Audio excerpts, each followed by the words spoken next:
رمضان میاشت په وخت کور ته ځه د بچو سره یو ځای روژه ماتوه او دیاړي زمانه پوره اله نبی علیه السلام فرمایي چې چا د یو غلام نه بوج سپک که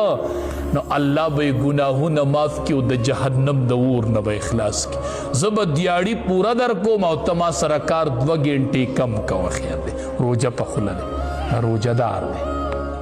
په روژهدار ډېر کار مه کوه ته وایي نه دي کوي که نه ماله به پوره کار کې زوامه ته به کور نار بچی ناسي چرته ناره بیبي به د ده د نفقې په دا د ده مجبوري ده چې په روژه کې دی کار کوي نو ستا خو دا وس جوړیږي که نه یو 2 غنټې ورته کار کې ګزاره وکوئ 2 غنټې د وخته چوټي کوه کور ته به چرته بچو له روژه ماتې وړي ښه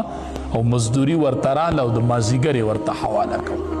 هغه مزدور کار وکړي په روژه کې په ده پسې راځي وی مال خپلی پیسې را او د دروازې نه دی شړي نبی علیه السلام فرمای اعطوا الاجیر اجره مزدور ته به مزدوري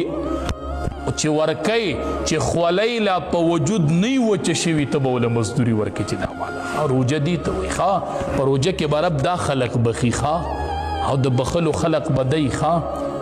چې هغه د مزدورانو سره ګزاره وکړي د نوکرانو سره کور کې بیبي او بچي ته بیبي ته وایي ما به تا سره ګزاره ښه بس خیر دی په سالن کې به اخوا دېخوا راځي وختي ناوخته به راځي تم روژه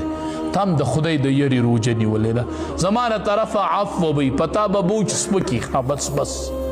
زه به ګزاره کوم خیر دی دا د بخښنې میاشته ما دې رب وبخي بس چې الله مو معاف کړي چې څوک هم د لاسونو لاندې دي هغې نه بوجونه سپک بوجونه ته لږ لږ سپک کوي دا څومره خوند کوي چې د روژې میاشت نایک ورشي او فقیر ته دروازه وټکي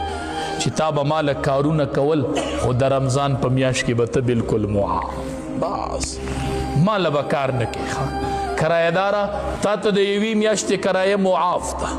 مزدور کاره تا ته نن دا معاف ده هو ته نن ډبله واله ته کار نیمو کا مزدوري پوره ورشه د وخته چوټي کا کور ته ورشه کور کې به دي بچي په تموي چې موږ سره بابا روژه په یو ځای ماته کړلې دا غریبانان منډې وې په لار کې پې اذان روانې په لار نو که تا دله یو ګنټه دا چوټي د وخته ورکړله په دې بنیاد چې ما به رب معاف